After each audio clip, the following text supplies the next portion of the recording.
प्यारे मुसलमानों, बाहर से आए हुए मेहमानों, हम अरे आप जिस मुल्क में रहते हैं उस मुल्क के अंदर गर्मी के मौसम में 9 घंटे की रात हो जाती है, ठंड के मौसम में 16 घंटे की रात हो जाती है। लिहाजा इस 9 घंटे या 16 घंटे की रात को आप अपनी रात बना लो, अल्लाह की रजा वाली रात बना लो, अल्लाह की खुशनुदी वाली रात बना लो, अल्लाह के रसूल सल्लल्लाहु अलैहि वसल्लम की पसंदीदा रात बना ली, तब जाके ये रात अपनी रात होगी। वरना सोफिया फरमाते हैं कि जो बगैर इशा के रात गुजारता है उसकी रात इब्लीस वाली रात होती है, इब्लीस वाली रात होती है। अल्लाह कबीरा। इसलिए ऐ जवानों, ऐ ज़ईफो, ऐ अमीरों, ऐ गरीबों, फुक़हा फरमाते हैं कि अगरचे ये खौफ हो कि बेड वाले रूम में यानी सोने वाले रूम में जाने पे खौफ है कि उस रूम में जाएगा, बेड पे बैठेगा या लेटेगा तो उसे नींद आ जाएगी, ऐशा की नमाज कज़ा हो जाएगी, तो सोफिया फरमाते हैं कि बगैर ऐशा की नमाज पढ़े बंदे को सोने वाले कमरे में बेड रूम में जाने ही नहीं चाहिए, जान ही नहीं चाहिए। और मेरे प्यारे भाई, ये जो फज्र की नमाज का जो वक्त है, ये इतना प्यारा वक्त है जिसकी जितनी भी तारीफ की जाए कम है। खलीफे दुएम सैयदना फारूक आज़म रज़ी अल्लाह ताला अन्हु फज्र की नमाज के वक्त सोए हुए थे, गहरी नींद में थे, बेखबरी की नींद में थे। जब आका अलैहिस्सलाम की निगाह रहमत सैयदना फारूक आज़म पे पड़ी, आका अलैहिस्सलाम सैयदना फारूक आज़म को झिझोड़ कर जलाल भरे अंदाज में आका अलैहिस्सलाम सैयदना फारूक आज़म को जगाते हैं। जब सैयदना फारूक आज़म की आंख खुली, आका अलैहिस्सलाम के जलवे ज़ेबा की जब ज़ियारत किए तो देखे कि आका अलैहिस्सलाम जलाल में है। आप कांप गए, थर्रा गए। वक्त का जब जायजा लिए तो देखते क्या है कि फज्र की नमाज का आखिरी वक्त है। आप वुजू करते हैं, फज्र की नमाज अदा करते हैं। अब फज्र की नमाज के बाद बड़े ही अदब व एहतराम के साथ, ताज़ीम व तकरीम के साथ हुजूर अलैहिस्सलाम की बारगाह में हाजिर होते हैं। दो जानों यानी कादा की तरह बैठ जाते हैं और उसके बाद अर्ज करते हैं कि या रसूल अल्लाह सल्लल्लाहु अलैहि वसल्लम, आज मुझसे कौन ऐसी गलती हो गई थी, कौन ऐसी खता हो गई थी, कौन ऐसी लग़ज़िश हो गई थी कि आप मुझसे नाराज थे। आका अलैहिस्सलाम इरशाद फरमाते हैं कि ऐ उमर, आपसे कोई गलती, कोई खता, कोई लग़ज़िश नहीं हुई थी। ऐ उमर, मैंने आपको जो जलाल भरे अंदाज में जो जगाया उसकी वजह यह है कि आपकी नमाज़े फज्र क़ज़ा हो रही थी, इसलिए मैंने आपको जगा दिया। पता ये चला कि फज्र की नमाज के लिए जगाना ये आका अलैहिस्सलाम की सुन्नत है। फज्र की नमाज के लिए जगाना ये आका अलैहिस्सलाम की सुन्नत है। आज हम सब हुसैनी मुसलमान हैं। हमें लगता है पूरी दुनिया के अंदर सबसे ज्यादा या हुसैन का नारा लगाया जाता। सैयदना इमाम हुसैन रज़ी अल्लाह ताला अन्हु के बाबा जान मौला मुश्किल कुशा सैयदुल औलिया हजरत अली रज़ी अल्लाह ताला अन्हु जब फज्र की नमाज के वक्त नींद से बेदार होते, जगते हजरत अली तो जोर जोर से पढ़ते ला इलाहा इल्लल्लाह मुहम्मदुर रसूलुल्लाह, ला इलाहा इल्लल्लाह मुहम्मदुर रसूलुल्लाह, ला इलाहा इल्लल्लाह मुहम्मदुर रसूलुल्लाह। आप बिस्तर छोड़ते और कलमा शरीफ की सदा को बुलंद करते। आप बिस्तर वजू के लिए जाते रहते, कलमा शरीफ की सदा को बुलंद करते रहते। आप वजू करते रहते, कलमा शरीफ की सदा को बुलंद करते रहते। अल्लाह अल्लाह पैगंबर आजम सल्लल्लाहु अलैहि वसल्लम के प्यारे दीवानों, आप वजू करते कलमा शरीफ की सदा बुलंद करते रहते, आप मस्जिद के लिए जाते रहते, कलमा शरीफ की सदा को बुलंद करते रहते। एक रोज शहर के चंद लोग जमा हो गए, एक जमात बारगाहे मौला मुश्किल कुशा में हाजिर हुई और अर्ज करते हैं कि अली रज़ियल्लाहु ताला अन्हु आका अलैहिस्सलाम इरशाद फरमाते हैं कि बंदा दाएं से दे तो बाएं को खबर न हो, बाएं से दे तो दाएं को खबर न हो।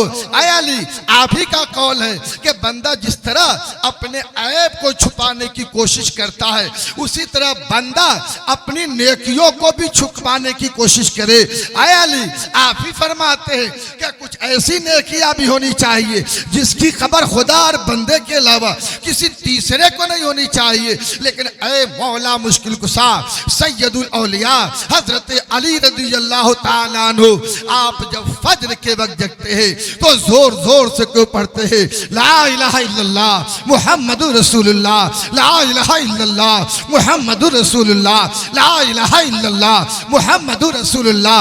ऐ अली, आपकी आवाज को सुनकर आपके घर वाले जग जाते हैं, आपके हमसाए जग जाते हैं, आपके पड़ोस जग जाते हैं, आपके मोहल्ले वाले जग जाते हैं, आपके घर से लेकर के मस्जिद के दरमियान जितने मकानात वाले हैं सब जग जाते हैं।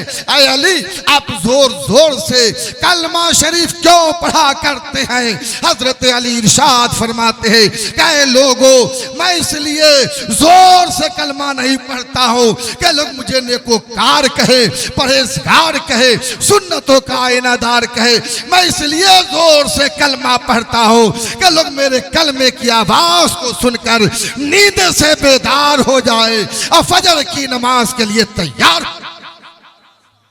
मेरे प्यारे भाई, पता ये चला कि फजर की नमाज पढ़ना और फजर की नमाज के लिए जगाना ये ये नबी की भी सुन्नत है, हजरत अली की भी सुन्नत है।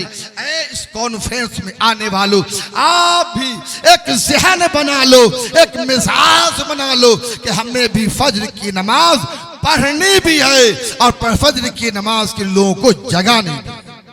तवज्जो है आप लोगों की? तो कहिए जोर से सुभान अल्लाह और प्यार से सुभान अल्लाह। हुजूर अलैहिस्सलाम इरशाद फरमाते हैं क्या उमर, मैंने जो आपको जगाया उसकी वजह यह है कि आपकी नमाज फजर कज़ा हो रही थी।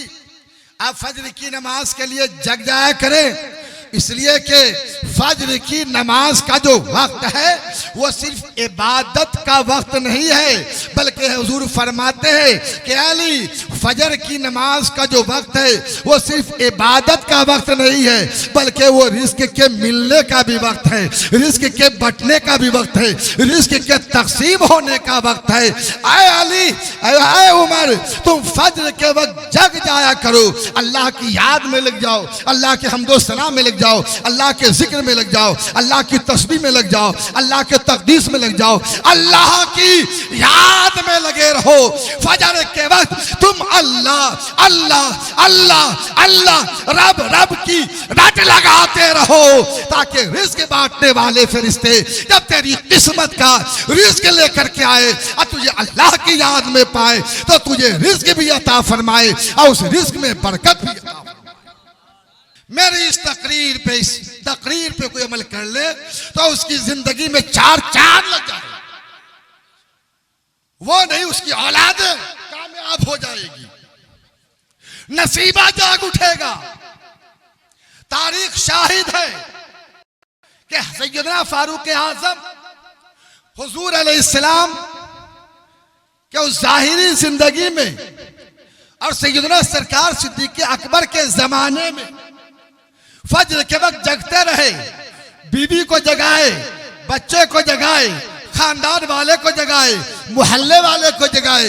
जब सिद्दीक़ अकबर का जमाना खत्म हुआ, सैयदना फारूक आजम का जमाना आया, तो सैयदना फारूक आजम ने जितने मुल्क को फतह किया है, तारीख शाहिद है, उतना फतह करने वाला कोई दुनिया के अंदर पैदा नहीं हुआ है। सैयदना फारूक आजम की हुकूमत एक दो मुल्क पे नहीं बल्कि 44 मुल्कों पे थी। यानी सैयदना फारूक आजम ने 44 मुल्क पे हुकूमत किया। 44। अब कोई कहे कि मैं फजर को जगूंगा, अपनी शरीक हयात को जगाऊंगा, अपनी बीवी को जगाऊंगा, अपने बच्चे को जगाऊंगा, अपने भाई को जगाऊंगा, अपने बाप को जगाऊंगा, अपने भाभी को जगाऊंगा, तो क्या हमें भी 44 मुल्क की हुकूमत मिल जाएगी? हमें भी एक दो मुल्क की बादशाहत मिल जाएगी? मेरे प्यारे भाई, मैं ये कहता हूं हुकूमत मिले या ना मिले, बादशाहत मिले या ना मिले, लेकिन हाँ राहत वाली तुझे जिंदगी मिल जाएगी, आफियत वाली जिंदगी मिल जाएगी, सुकून वाली जिंदगी मिल जाएगी, अमन चैन वाली तुझे जिंदगी मिल जाएगी। इसलिए फजर को जगा करो। और मशहूर मारूफ मुहावरा है कि 1,00,000 रुपए की दवा जितना आदमी को फायदा नहीं पहुंचाती है, उससे कहीं ज्यादा सुबह की हवा आदमी को फायदा पहुंचाती है। 1,00,000 रुपए की दवा जितना मर्द को फायदा नहीं पहुंचाती, जितना औरत को फायदा नहीं पहुंचाती, उससे कहीं ज्यादा सुबह की हवा आदमी के बॉडी को फायदा पहुंचाती है। अगर आप फजर पढ़ोगे मेरे प्यारे भाई, फजर के वक्त वजू करोगे, फजर की सुन्नत अदा करोगे, फजर के फर्ज को अदा करोगे, फजर की नमाज के बाद दुआ करोगे, फजर की नमाज के बाद मुस्तफ़ा जाने रहमत पे लाखों सलाम, शमे बज़ में हिदायत पे लाखों सलाम, जिस सुहानी घड़ी चमका तैबा का चांद, उस दिन अफरोज़े साद पे लाखों सलाम। जब ये पढ़ोगे तो पढ़ना भी हो जाएगा, सुबह की हवा भी मिल जाएगी, सुबह की ताजगी भी मिल जाएगी, और तुझे बदन को एक स्पेशल एनर्जी मिलेगा मेरे प्यारे भाई। और सुबह की हवा में ये शिफा वाली कुव्वत, ये शिफा वाली ताकत, ये शिफा वाला पावर, ये शिफा वाली कैपेसिटी आई कैसे? हवा तो हर लम्हा चलती रहती है, हवा हर वक्त अपने ड्यूटी में रहती है। दिन में हवा चलती रहती है, रात में हवा चलती रहती है, शाम में हवा चलती रहती है, दोपहर में हवा चलती रहती है, ठंड के मौसम में ठंड हवा चलती रहती है, गर्मी के मौसम में गर्म हवा चलती रहती है। लेकिन आखिर हर तबीब की जुबान पे, हर हकीम की जुबान पे, हर डॉक्टर की जुबान पे, हर MBBS की जुबान पे, हर MD की जुबान पे, दुनिया के हर डॉक्टर की जुबान पे क्यों है कि 1,00,000 रुपए की दवा जितना आदमी को फायदा नहीं पहुंचाती है, उससे कहीं ज्यादा सुबह की हवा फायदा पहुंचाती है। तो याद रखो, उसकी असल वजह यह है कि सुबह का वक्त इतना सुहाना वक्त है, अल्लाह को इतना प्यारा वक्त है, अल्लाह के नजदीक इतना महबूब वक्त है, अल्लाह के नजदीक इतना मुकर्रम वक्त है, अल्लाह के नजदीक इतना मुअज्जम वक्त है। अल्लाह ने सुबह के वक्त को इतना अच्छा वक्त बना दिया, इतना महबूब वक्त बनाया है, और इतना पसंदीदा वक्त बनाया है कि अल्लाह ने अपने महबूब को सुबह के वक्त पैदा फरमाया है, सुबह के वक्त पैदा फरमाया है। और हुजूर अलैहिस्सलाम की पैदाइश के वक्त, जो हुजूर इस्लाम की पैदाइश की खुशी में एक स्पेशल हवा चली, वो हवा जिन जिन लोगों को मिल गई, अगर बे औलाद को मिल गई तो वह साहिब औलाद बन गई। अगर जो औलाद नरीना के लिए परेशान था, उस वक्त जिसे वो हवा मिल गई, अल्लाह ने उसे औलाद नरीना अता फरमा दिया। जो बीमार था उसे हवा मिल गई, अल्लाह ने उसे शिफा अता फरमा दिया। जो कुन ज़हन था उसे वो हवा मिल गई, वो ज़हीन बन गया। जो बुज़दिल था उसे वो हवा मिल गई, तो वह बहादुर बन गया। आज भी आका अलैहिस्सलाम की पैदाइश का सदका, हुजूर अलैहिस्सलाम की पैदाइश के वक्त आज भी वो हवा चलती है। अब वो हवा जिसे जिसे मिल जाती है उसे अल्लाह ताला शिफा फरमा देता है। और सुबह के वक्त जगिए, लोगों को जगाइए, आप बिस्तर छोड़ दीजिए, आप सुबह को जगिए। सुबह का वक्त अल्लाह को इतना प्यारा है, इतना पसंद है कि जन्नत के अंदर न तो रात की तारीकी है,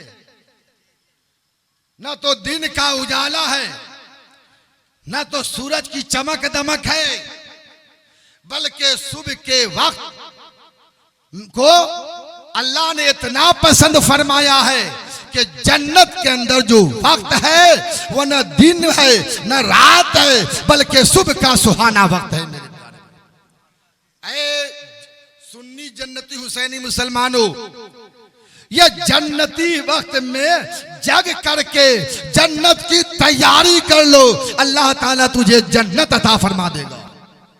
और हुजूर अकरम रसूल मुकर्रम सल्लल्लाहु अलैहि वसल्लम इरशाद फरमाते हैं कि अल्लाह ताला ने मेरी उम्मत के लिए सुबह के वक्त में रहमत और बरकत रखा है। ये रहमत और बरकत के लिए जो लोग तावीज़ात लिया करते हैं, वज़ाइफ पढ़ा करते हैं, इमाम साहब से दुआ करवाया करते हैं, मौलाना शौकत साहब से दुआ कराया करते हैं, कारी अब्बास साहब से फातिहा करवाया करते हैं, ये सब जायज है, अहसन तरीका है, लेकिन अल्लाह ताला की रहमत और अल्लाह ताला की जानिब से अपने माल में बरकत के लिए सुबह के वक्त अपने बिस्तरों को छोड़ दिया। अल्लाह की याद में लग जाया करो, अल्लाह के हम्दो सना में लग जाया करो, अल्लाह के जिक्र में लग जाया करो, अल्लाह के फिक्र में। आज सिर्फ लोग कहते हैं कि फला तरक्की कर गया, लोग कहते हैं फला मुल्क काफी तरक्की याफ्ता है। जब आजकल जो अमेरिका का वो क्या है, वहां का जो राष्ट्रपति, क्या नाम है उसका, अभी जो अमेरिका का है, बाइडेन है, उससे पहले ट्रंप था, उससे पहले बराक ओबामा था। सुन रहे हो? बराक ओबामा जब इंडिया आया था तो इंडिया के एक नौजवान ने उससे माने के छोटे सेंटेंस में सवाल किया कि अमेरिका सुपर पावर कैसे बन गया। बराक ओबामा से इंडियन एक नौजवान ने सवाल किया कि अमेरिका सुपर पावर कैसे बन गया। तो बराक ओबामा का दो जवाब था, सुनिएगा। उसने जो अपने सुपर पावर बनने की जो वजह बताई, जो सबब बताई, वो दो, जोर से कह लीजिए सुभान अल्लाह और प्यार से। अब ये मेरा ऐलान बज रहा है जी, ये वक्त पे बराक ओबामा ने कहा कि अमेरिका जो सुपर पावर बना, जो सबसे बड़ी ताकत उसे हासिल है, और अमेरिका जो पूरी दुनिया के लोगों को हिलाए रहता है या अपने सामने झुकाए रहता है, उसकी दो वजह बराक ओबामा ने कहा। नंबर एक, बराक ओबामा ने कहा कि इंडिया का 4 साल की उम्र का बच्चा, 4 साल की उम्र से लेकर के 32 साल की उम्र तक का लड़का जो स्कूल जाता है, कॉलेज जाता है, हॉस्टल जाता है, ट्यूशन जाता है, कलम कापी से मोहब्बत करता है, सिर्फ उसका एक ही टारगेट होता है, उसकी एक ही सोच होती है, मैं प्राइमरी जा रहा हूं, नौकरी मिल जाए, हम मिडिल जा रहे हैं, नौकरी मिल जाए, हम यूनिवर्सिटी जा रहे हैं, नौकरी मिल जाए, हम कॉलेज जा रहे हैं, नौकरी मिल जाए, हम ट्यूशन जा रहे हैं, नौकरी मिल जाए, हम कलम से मोहब्बत कर रहे हैं, नौकरी मिल जाए, हम कॉपी से मोहब्बत कर रहे हैं, नौकरी मिल जाए, हम पढ़ाई कर रहे हैं, नौकरी मिल जाए। बराक ओबामा ने कहा कि यहाँ के बच्चे मुलाजिमत करने की नीयत से पढ़ते हैं और अमेरिका के बच्चे कंपनी और फैक्ट्री के मालिक बनने की नीयत से पढ़ते हैं। खुलासा उसने ये क्या कि हमारे यहाँ के बच्चे तिजारत करने की नियत से पढ़ते। क्या करने की नियत से? जोर से तिजारत। बराक ओबामा क्या कहेगा? उलमा मौजूद है। घर की मुर्गी तो वो साग बराबर है ना।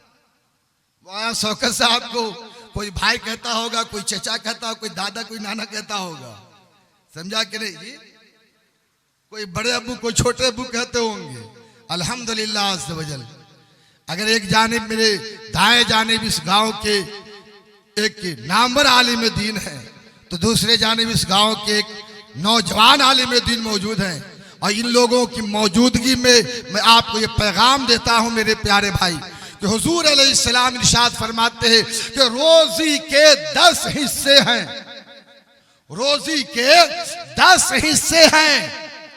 एक ही हिस्सा मुलाजिमत में है, 9 हिस्सा तिजारत में है। हर मुसलमान को तिजारत करनी चाहिए और हर इमाम को, हर मदरस को, हर पीर को तिजारत करनी चाहिए। पीर साहब लोग को भी तिजारत करनी चाहिए। समझा कि नहीं? इमाम साहब लोग की तिजारत करनी चाहिए। मुफ्ती साहब को तिजारत करनी चाहिए। इसलिए हुजूर फरमाते हैं कि तिजारत रोजी के 10 हिस्से हैं। एक ही हिस्सा मुलाजिमत में है, 9 हिस्सा तिजारत में है। अपने बच्चे को पढ़ाइए, अपने बच्चे को लिखाइए, अपनी सारी दौलत बच्चों के पढ़ाई पे लुटा दीजिए मेरे प्यारे भाई। लेकिन हाँ, याद रखिएगा, सिर्फ मुलाजिमत की नियत से मत पढ़ाइएगा, बल्कि ये ध्यान रखिएगा कि हम पढ़ाएंगे, मेरा बेटा मुलाजिमत नहीं करेगा बल्कि तिजारत करेगा। हर जमाने में, हर दौर में, हर मोहल्ले में, हर मुल्क में जो सबसे बड़ा आपको मालदार मिलेगा वो मुलाजिमत करने वाला नहीं बल्कि तिजारत करने वाला। समझा कि नहीं?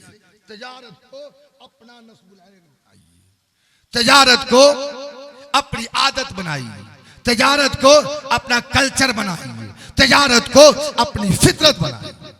और सिर्फ इबादत करने वालों के लिए ही जन्नत नहीं है, बल्कि हुजूर अकरम रसूल मुकर्रम सल्लल्लाहु अलैहि वसल्लम इरशाद फरमाते हैं, कल क़यामत के रोज मैदान महशर में अर्श के साए के नीचे चंद कुर्सियां सोने और चांदी की बनी होगी और निहायत खूबसूरत होगी।